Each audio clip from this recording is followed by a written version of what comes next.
તો કેમ છો તમે બધા મજામાં દોસ્તો આજે આપણે પાસે નાઈ ધોઈને થઈ ગયા હતા ફ્રેશ ને આજનું વાતાવરણ પણ કંઈક આવી રીતના હતું ને તમને થંબેલ જોઈને ખબર પડી જ ગઈ છે આજે આપણે શું કામ કરવાનું છે. તો આજે આપણે ક્રેટા અને થાર સામે પડી છે. તો આજે આપણે ક્રેટા લઈને જવાનું છે ગામડે, એટલે કે આપણું જે ગામડું ને આપણી વાડી છે તે જગ્યાએ જવાનું છે દાદાને લેવા. અને બીજું પેટ્રોલ પંપનું આપણે કામ ચાલુ કર્યું છે. પેટ્રોલ પંપનું કામ શું છે, ત્યાં શું વહીવટ છે તે પણ આપણે જોઈએ.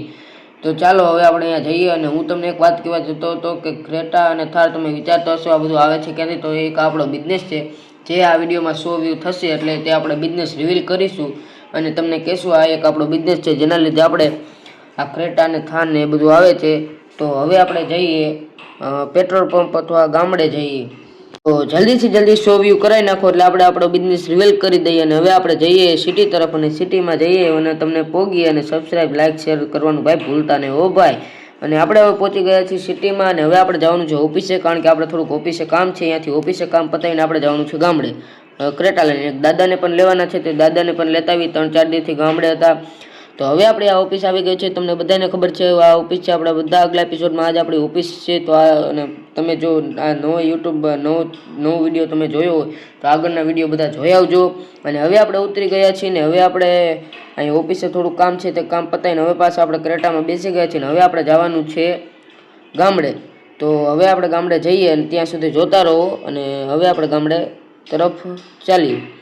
તો લાઇક શેર અને સબસ્ક્રાઈબ કરવાનું ભૂલતા નહીં તમારો ભાઈ જોઈને. અને જલ્દીથી જલ્દી આમાં 100 વ્યૂ કરાવી દો તો આપણો બિઝનેસ પણ રિવીલ થઈ જાય. અને અહીંથી આપણા વાડીનો રસ્તો છે, એટલે કે આપણા ગામડાનો. તો હવે અહીંથી ચડીએ ગામડા તરફ અને તમને અહીંથી આપણે ગામડા જઈને તમને હવે બતાવીએ કે આપણે હવે અહીંયા જઈને શું કરીશું. તો હવે હું પહોંચી જ ગયો છું, એટલે કે પહોંચવા જ આવ્યો છું. આપણે સામે ઓલું જે ઝૂંપડા જેવું દેખાય તે જ આપણી અહીંયા વાડી છે. અને દાદા પણ ત્યાં જ ઊભા હશે, કારણ કે તે આપણી વાડી જ હોય છે. તો હવે આપણે ત્યાં પહોંચીએ અને ત્યારબાદ આપણે પેટ્રોલ પંપનું કામ છે તે પણ જોવા આપણે જશું. અને અહીંયા જો દાદા ખેતીમાં અંદર ઘઉં અંદર ઊભા છે, તમે જોઈ શકો છો. તો હવે આપણે ઊભા રહીએ અને દાદાને કહીએ કે હું કંઈ પેટ્રોલ પંપનું કામ પતાવું ત્યાં સુધીમાં તમે અહીંયા તૈયાર થઈ જજો, તમારે જે વસ્તુ લેવાની હોય લઈ લીજો. પછી આપણે જઈએ ઘર તરફ, એટલે કે દાદાને લઈને. તો દાદા હારે બધી વાતચીત કરું છું ને દાદા હારે બધી વાતચીત થઈ ગઈ છે. ને હવે આપણે જઈએ છીએ ક્રેટાને લઈને પેટ્રોલ પંપનું જ્યાં આપણે કામ ચાલુ કર્યું છે તે પેટ્રોલ પંપનું કામ ક્યાં પહોંચ્યું છે, શું ત્યાં વહીવટ છે તે આપણે બધું જોઈ લેવી. અને ત્યાં કઈ રીતના કામ ચાલે છે ને એ બધું આપણે જોઈ લેવી. તો હવે અહીંયા પેટ્રોલ પંપ પર પહોંચીએ ત્યાં સુધી રાહ જોવો. તો બસ હવે આપણે જે પેટ્રોલ પંપનું કામ છે ત્યાં પહોંચી જ ગયો છું. અને જો આ રીતના કંઈક આપણા પેટ્રોલ પંપનું કામ ચાલુ છે. આ જો જેસીબી ને આ જે ઉપર આ દાદા ઊભા છે તે આપણે તેને બધું આપણું પેટ્રોલ પંપનું બાંધકામ સોંપ્યું છે તે આપણે બધું જ પેટ્રોલ પંપનું બાંધકામ તે કરશે. તે આ પાણા ઉપર ઊભા છે ને તે કહી રહ્યા છે આ રીતના ખાલી કરજો. તો આ દાદા સાથે બધી વાતચીત કરીએ તે શું કહે છે અને જોઈએ. દાદા સાથે બધી વાતચીત કરી છે. દાદાએ કીધું છે આ રીતના આપણે બધું કામ ચાલુ છે તું જોઈ આવ અને જોઈ શકે છે. આપણે જો આ ટ્રેક્ટર છે મહિન્દ્રાનું, જેમાં રેતી અને ઈંટું ભરવામાં આવે છે, જે બે ટોલીઓ દ્વારા લાવવામાં આવે છે કે જલ્દીથી આપણું કામ પૂરું થાય.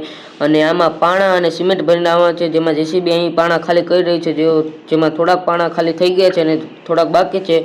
અને આ રીતના કામ આપણા પેટ્રોલ પંપનું ચાલુ છે. તો હવે આપણે પછી આવશું 4-5 દિવસ પછી, જ્યારે પેટ્રોલ પંપ બની જશે ત્યારે આપણે હવે અહીંયા આવશું. શું અહીંયા આપણે ત્યાં સુધી અહીંયા આપણો ભાઈ જે થાર લઈને આવશે તે અહીંયા આટા મારા કરશે. બાકી આપણે તો હવે બીજું કામ હોય ઓફિસે તે કામ પતાવશું. અને હવે આપણે પછી 4-5 દિવસ જ્યારે પેટ્રોલ પંપ બની જશે ત્યારે જ હવે આપણે આવશું. તો હવે આપણે ક્રેટા વાળી લીધી છે અને હવે આપણે જવાનું છે દાદા પાસે. તો દાદાને લઈને આપણે જવાનું છે, એટલે કે આપણા ઘર, એટલે કે સિટીમાં. અને આપણે સિટીમાં પણ એક ઘર લેવું છે. તો તમે કોમેન્ટમાં જણાવજો લેવાય કે નહીં. જો તમે કોમેન્ટ કરશો સિટીમાં ઘર લેવાનું તો આપણે સિટી પાસે ઘર લઈ લઈશું. હવે આપણે પહોંચી ગયા છીએ દાદા પાસે. ને હવે દાદાને જઈને કહ્યું કે હાલો આપણે હવે બેસી જાવ. એટલે આપણે આયલા જેવી ગામડે 4-5 દિવસથી દાદા અહીંયા હતા. તો હવે દાદાને આપણે કહી દીધું છે ને આપણે હવે જઈને ક્રેટામાં બેસી ગયા છીએ. ને હવે દાદા પણ અહીંયા પાસે બેસી ગયા છે, તમે જોઈ શકો છો. આ આપણા દાદા એના કંઈક ક્રેટાનું ઇન્ટેરિયર છે. તો હવે આપણે પહોંચીએ સીધા આપણે ગામડે, એટલે કે આપણે જ્યાં સિટી છે આપણું જે ઘર છે ત્યાં આપણે પહોંચીએ. આ તો આપણી વાડીને એવું બધું છે. તો હવે આપણે અહીંયા જઈને તમને બતાવીએ. તો હવે હું પહોંચી જ ગયો છું. થોડોક કદાચ છું, આ સામે બધું દેખાઈ રહ્યું છે તે સિટી છે. અને આપણા ગામડાનો રસ્તો થોડોક જ રહ્યો છે, આ રફ રસ્તો, એટલે કે કાચો રસ્તો. તો તે હવે કાપીને આપણે જઈએ હવે આપણે. અને આજે અત્યારે આપણે જવાનું છે આપણી ઓફિસે, કારણ કે ત્યાં ઓફિસે પણ આપણે થોડુંક કામ છે. તો હું દાદા બેનને યાદ જઈએ છીએ ડાયરેક્ટ ઓફિસે. અને થોડોક લાઇક શેર અને સબસ્ક્રાઈબ કરજો, તમારા ભાઈને થોડોક સપોર્ટ ભાઈ દેતા રહીજો. અને બસ હવે આપણે પહોંચવા જ આવ્યા છીએ, એટલે કે પહોંચી જ ગયા છીએ. આ આપણી સામે દેખાઈ રહી છે એ જ આપણી ઓફિસ છે. તો હવે હું અહીંથી ઉતરું છું ને આજનો વિડીયો અહીંયા સુધી જ રાખીએ છીએ. તો આગલા એપિસોડ ન જોઈ આવો તો જોઈ આવજો, તો બહુ જ મજા આવશે અને આપણને થોડોક સાથ સપોર્ટ આપજો ભાઈ.